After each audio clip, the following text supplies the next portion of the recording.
कल मैंने एक लड़की से लड़ा, वो बोली का रे तो रखिया फूट गई बका।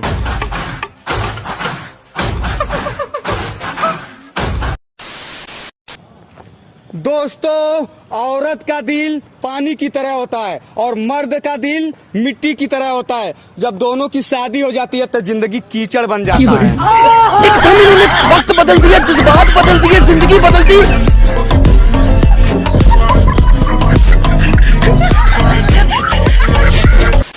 दोस्तों, आज मैं आपसे पूछना चाहता हूँ, सच्चा प्यार कहाँ होता है? अंधेरे में।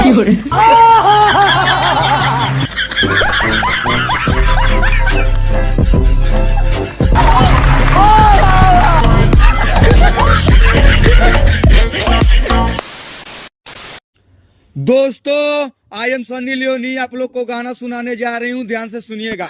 गाना बजा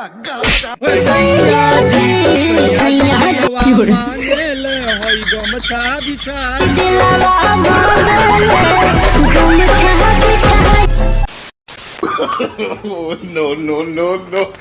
अरे पता नहीं कैसे पिक्चरों में एक लड़का और लड़की लड़ जाते हैं तो प्यार हो जाता है। कल मैंने एक लड़की से लड़ा, वो बोली का रे तो रखिया फूट गई बका।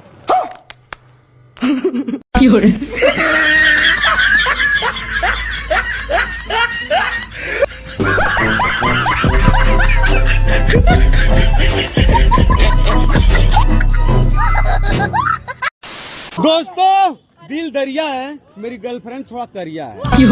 कैसे कैसे लोग रहते हैं यार यहाँ पे।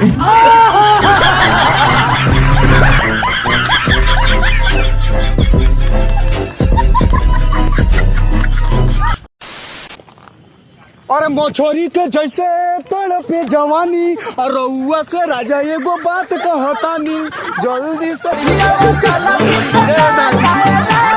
अरे मछली का जैसे तड़प जवानी